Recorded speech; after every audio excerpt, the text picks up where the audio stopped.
Hello everyone, welcome back to my channel. तो आज की वीडियो में हम ये वन पीस ब्यूटीफुल ड्रेस बनाने वाले हैं, जिसमें हम नीचे बॉटम में फ्रिल्स लगाएंगे और बहुत ही सुंदर स्लीव्स बनाएंगे। तो चलिए शुरू करते हैं। तो इस ड्रेस को बनाने के लिए मैंने 4.5 मीटर मैन फैब्रिक लिया है। जो ये मेरा फैब्रिक है ये शाइनिंग वाला फैब्रिक है और ये जिम्मी चू मिक्स फैब्रिक है। और लाइनिंग के लिए मैंने 3 मीटर कपड़ा लिया है। तो सबसे पहले हम लाइनिंग वाले कपड़े की कटिंग करेंगे, इसके बाद हम हमारे मैन फैब्रिक की कटिंग करेंगे। तो इसके लिए हम हमारे कपड़े को विड्थ वाइज फोल्ड करेंगे। तो इतना जो फैब्रिक था जो कटा हुआ दिख रहा है ये मैंने पहले यूज़ कर लिया था, तो प्लीज़ उसे इग्नोर कीजिए और आपका जो भी कपड़ा है आप उसे इस तरीके से विड्थ वाइज फोल्ड करिए। और मैं ऊपर स्केल की हेल्प से कपड़े को सीधा करने का निशान लगाऊंगी। तो ये मैंने निशान लगा लिया है। अब हम हमारी जो चोली वाला पार्ट है उसकी लेंथ नापेंगे। मुझे 12.5 इंच प्रॉपर चोली का लेंथ चाहिए, तो मैं 13.5 इंच पर निशान लगा रही हूँ, क्योंकि आधा इंच हमारा ऊपर दबेगा शोल्डर में और आधा इंच हमारा घेरे में दबेगा। तो हमने दोनों साइड 13.5 इंच पर निशान लगा के उस लाइन को हम स्ट्रेट कर लेंगे। जो भी आपकी चोली की लेंथ हो उससे आप 1 इंच ज़्यादा लेंगे। अब हम लगाएंगे नेक की विड्थ का निशान। तो इसके लिए मैंने लिया है 3.25 इंच पर, क्योंकि मुझे थोड़ा सा ज़्यादा विड्थ चाहिए थी नेक की। आप 2.5 इंच भी ले सकते हैं, 2.5 इंच भी ले सकते हैं। शोल्डर के लिए मैंने 6.5 इंच पर निशान लगाया है और आर्म होल के लिए मैंने 6.5 इंच पर निशान लगाया है। अब हम इस साइड निशान लगाएंगे। तो ऊपर हमने शोल्डर 6.5 इंच लिया है, तो हम नीचे ही निशान लगाएंगे 5.5 इंच पर। जो भी हमारा शोल्डर है उससे 1 इंच माइनस करके हम नीचे निशान लगाएंगे। अब हम इन निशानों को स्केल की हेल्प से मिला लेंगे। तो अब हम करेंगे चेस्ट की मार्किंग। तो चेस्ट साइज़ है 33 इंच, जिसमें हम 2 इंच की लूजिंग ऐड करेंगे तो आएगा 35 इंच। तो 35 इंच का 4th पार्ट होता है 8.75 इंच, यानी कि 9.25 इंच। तो हम 9.25 इंच पर चेस्ट का निशान लगाएंगे। अब हम करेंगे कमर की मार्किंग। तो वेस्ट साइज़ है हमारा 28 इंच, जिसमें हम 2 इंच की लूजिंग ऐड करेंगे तो आएगा 30 इंच, जिसका 4th पार्ट हुआ 7.5 यानी कि 7.5 इंच। तो हम 8.5 इंच पर निशान लगा रहे हैं, क्योंकि आधा इंच हम दोनों साइड डार्ट्स देंगे फिटिंग के लिए। अब हम इन निशानों को मिला लेंगे और 1.5 इंच आगे एक और लाइन बनाएंगे, क्योंकि ये हमारा सिलाई मार्जिन होगा।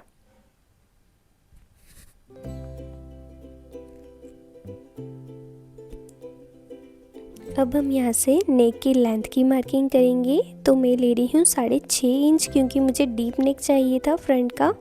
आप चाहे तो 5 या 5.5 इंच ले सकते हैं। यहाँ से मैं 3.25 इंच पर फिर निशान लगा रही हूँ। अब स्केल की हेल्प से मैं इन निशानों को मिला रही हूँ।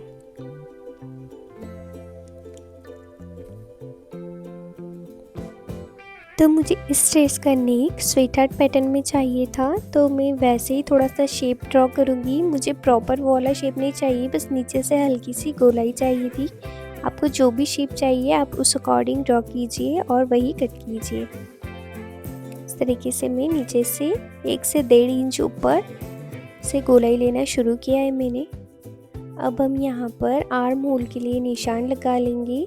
तो आर्म होल के लिए मैंने लगाया है यहाँ पर 1 इंच पर निशान और यहाँ से हम गोलाई दे देंगे।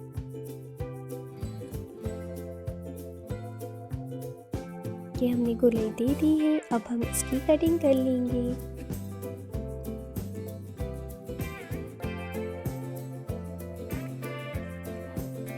जो फिटिंग वाले निशान है इस पर हम कट्स लगा लेंगे और नेक की भी कटिंग कर लेंगे। तो ये हमारे फ्रंट वाली लाइनिंग की कटिंग कंप्लीट हो चुकी है। अब हम बैक वाले पार्ट की कटिंग करेंगे। इस तरीके से हम वैसे ही कपड़े को फोल्ड करेंगे विड्थ वाइज और हमारा फ्रंट वाला पार्ट उसके ऊपर रखेंगे बराबर से। हमें बिल्कुल बराबर रखना है। यहाँ पर हम नेक की लेंथ का निशान लगा रहे हैं, तो मैं 3.5 इंच पर निशान लगा रही हूँ। इसके बाद हम इसमें गोलाई दे देंगे और इसकी कटिंग करेंगे और बाकी पूरे पार्ट को हम वैसे ही कट करेंगे। बस आर्म होल में हम आधा इंच ऊपर एक निशान लगाएंगे। ये देखिए इस तरीके से आधा इंच ऊपर हम एक निशान लगाएंगे और गोलाई दे देंगे। फिटिंग वाले निशान तक हमें आर्म होल का निशान बराबर कर लेना है। फिटिंग वाले निशान से बिल्कुल भी ऊपर नीचे नहीं होना चाहिए। अब हम इसकी भी कटिंग कर लेंगे।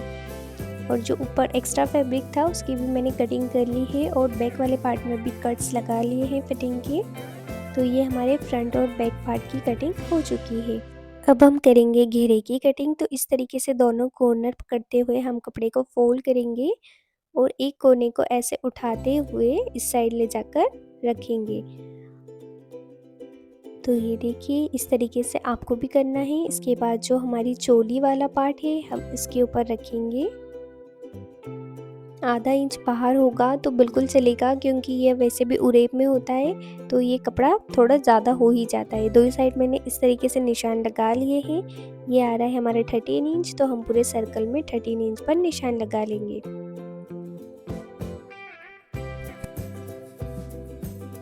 पूरे में 13 इंच पर मैंने निशान लगा लिया है।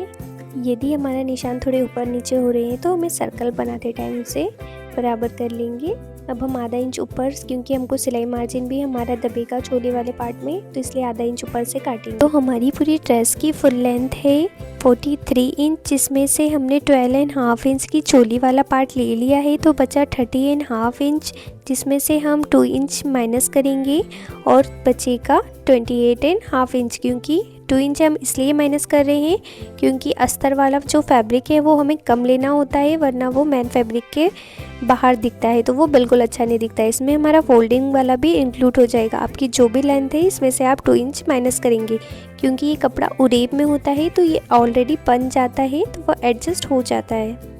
तो मैं पूरे सर्कल में 28.5 इंच पर यानी 28.5 इंच पर निशान लगा लूँगी। निशान लगाने के बाद हम इसकी कटिंग कर लेंगे, ऊपर साइड से भी और नीचे साइड से भी। ये हमारे कपड़े की विड्थ कम थी तो हम इसमें जॉइंट लगाएंगे। यदि आपके कपड़े की विड्थ ज़्यादा है तो जॉइंट लगाने की कोई ज़रूरत नहीं होगी। तो ये मेरे कपड़े की विड्थ कम थी तो मैं इसमें जॉइंट लगा रही हूँ। तो आप देख सकते हैं जॉइंट किस तरीके से लगाते हैं। ये जो हमारा नीचे कपड़ा था हम उसे पलट कर इस तरीके से रखेंगे कपड़ों के आधा इंच ऊपर। ये आधा इंच ऊपर मैंने रखा है। इसके बाद ऊपर से वापस मैं 28.5 पर निशान लगा लूँगी, इस तरीके से घुमाते हुए टेप को। जहाँ तक हमारी कली लग रही है जॉइंट वाली वहाँ तक हम 28.5 इंच पर निशान लगा लेंगे। ये देखिए मैंने लगा लिए हैं। अब मैं इसकी कटिंग कर लूँगी और इसको बीच से भी अलग कर लूँगी। तो ये हमारी लाइनिंग वाली फैब्रिक की कटिंग कंप्लीट हो चुकी है। अब हम करेंगे मेन फैब्रिक की कटिंग। तो ये कपड़े को हम वैसे ही विड्थ वाइज फोल्ड करेंगे जैसे हमने लाइनिंग वाले फैब्रिक को किया था। तो ये मेरा जिम्मी चू मिक्स फैब्रिक है तो ये कपड़ा बहुत ही ज़्यादा फिसलता है, तो मैं हर जगह इसमें पिन लगा कर ही यूज़ करूँगी। यदि आपका नॉर्मल फैब्रिक है, कॉटन का फैब्रिक है, तो आप नॉर्मली यूज़ कीजिए, पिन लगाने की कोई नीड नहीं है। मैं हर जगह मुझे पिन लगाना पड़ रहा है। यदि आपका ऑर्गेन्जा या जिम्मी चू फैब्रिक है तो आप ज़रूर पिन लगाइए, वरना ज़्यादा ये कम कट जाता है तो फिर बाद में बिल्कुल भी एडजस्ट नहीं हो पाता है कपड़ा। तो ये मैंने पिन लगा ली है। अब मैं सेम इसके जैसे कटिंग कर लूँगी।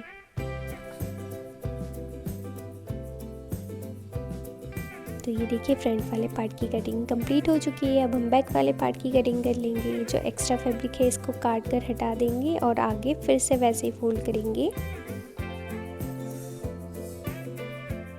ये बैक वाला पार्ट रख लिया है मैंने। हमें बिल्कुल बराबर रखना है, ना कम काटना है। आप ज़्यादा काटेंगे तो चलेगा पर कम तो बिल्कुल ना काटें। ये मैंने पिन्स लगा ली है। अब मैं इसकी भी कटिंग कर लूँगी।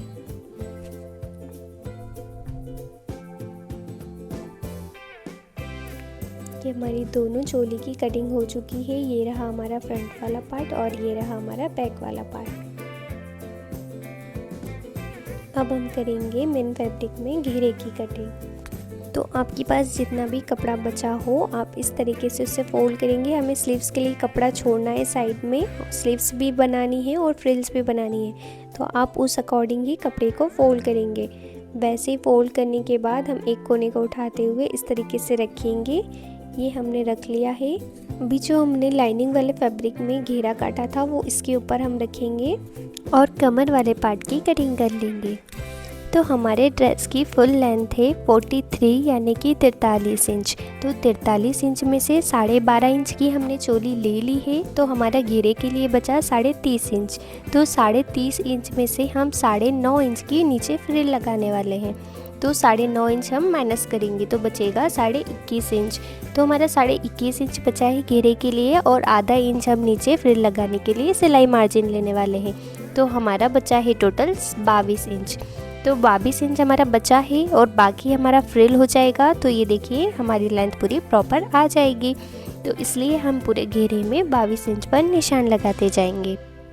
तो हमने निशान लगा लिए हैं, अब हम इसकी कटिंग कर लेंगे और साइड से हम कटिंग करेंगे एक्स्ट्रा फैब्रिक, और जो जॉइंट है हम उसे भी कट कर लेंगे। तो ये हमारे घेरे की कटिंग कंप्लीट है। अब हम स्लीव्स की कटिंग करेंगे। तो मैंने कपड़े को 2 फोल्ड किया, इसके बाद मैंने कपड़े को 4 फोल्ड कर लिया है। अब इसके बाद जो हमारी चोली है हम उसको रखेंगे और मेज़र करेंगे कि हमारा कितना आमोल आ रहा है। ये देखिए ऊपर का आधा इंच छोड़ते हुए इस तरह से सर्कल में हम मेज़र कर लेंगे। तो मेरा आ रहा है 9.5 इंच। तो यहाँ पर मैंने 9.5 इंच ले लिया है। ये थोड़ा ज़्यादा आ रहा था तो मैंने इसे कम करके 9.5 इंच प्रॉपर ले लिया है। अब हम स्लीव्स की लेंथ मेज़र करेंगे।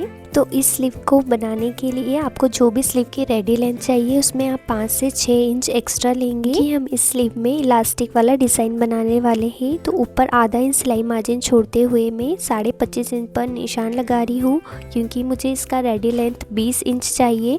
तो 5 इंच मैं एक्स्ट्रा ले रही हूँ और आधा इंच मैं फोल्डिंग के लिए ले रही हूँ नीचे। ऊपर से 2.5 इंच पर निशान लगाएंगे और नीचे मोहरी के लिए मैं 4 इंच पर निशान लगा रही हूँ। और आगे 1 इंच आगे 1 से 1.5 इंच आगे मैंने सिलाई मार्जिन लिया है। इस तरीके से हम स्लीव की कटिंग करेंगे गोलाई में। और ये रहा हमारा फिटिंग वाला निशान। हम ऊपर तक इस लाइन को स्ट्रेट करेंगे और 1.5 इंच आगे हम ये सिलाई मार्जिन होगा हमारा। अब हम इसकी कटिंग कर लेंगे। ऊपर से आधा इंच की हम फ्रंट वाले भाग में गोलाई दे देंगे। सिर्फ हमें आगे की 2 पार्ट काटना है। तो हमारी स्लीव की कंप्लीट हो गई है कटिंग। अब हम इसके बाद करेंगे फ्रिल के लिए स्ट्रिप की कटिंग। हम स्ट्रिप काटने के लिए कपड़े को हमारे पास जितना भी कपड़ा बचा हो हम सारा फोल्ड कर लेंगे और इस तरीके से पिन लगा लिए मैंने। आपका कपड़ा कॉटन का हो तो आप स्किप कर दीजिए पिन लगाना। इस तरीके से मैं डबल फोल्ड कर। यदि आपकी स्ट्रिप फ्रिल्स देते टाइम कम पड़ती है तो आप ऊपर साइड जो कपड़ा दिख रहा है वहाँ से कट कर सकते हैं। तो मुझे इसकी लेंथ 9.5 इंच प्रॉपर चाहिए, तो मैं 1.5 इंच एक्स्ट्रा ले रही हूँ और 11 इंच पर मार्किंग कर रही हूँ। जो भी आपको स्ट्रिप की लेंथ चाहिए उससे आप 2 या 1.5 इंच एक्स्ट्रा लेंगे, क्योंकि ऊपर साइड पीको करने में और नीचे साइड फोल्ड करने में और फ्रिल्स देते टाइम हम 1 इंच ऊपर एक्स्ट्रा लेते हैं। तो इसलिए आप 1.5 से 2 इंच एक्स्ट्रा लेंगे। मैंने पूरे में 11 इंच पर मार्किंग कर ली है। मार्किंग करने के बाद मैं इसकी कटिंग कर लूँगी। ध्यान रहे आपको जो भी स्ट्रिप की लेंथ चाहिए आप ज़रूर 2 इंच एक्स्ट्रा तो ज़रूर ही लीजिए। और जो बीच में जॉइंट है हम उसे काट कर हमारी दोनों स्ट्रिप को अलग अलग कर लेंगे। सो फ्रेंड्स, हमारे ड्रेस की कटिंग कंप्लीट हो चुकी है। अगले पार्ट में मैं आपको इस ड्रेस की स्टिचिंग स्टेप बाय स्टेप बताऊंगी। साथ ही बहुत सुंदर हम उसमें स्लीव का डिज़ाइन बनाएंगे। तो सेकंड पार्ट देखना बिल्कुल ना भूलें। अगर वीडियो अच्छा लगा हो तो लाइक, शेयर और सब्सक्राइब ज़रूर करें। See you in the next video.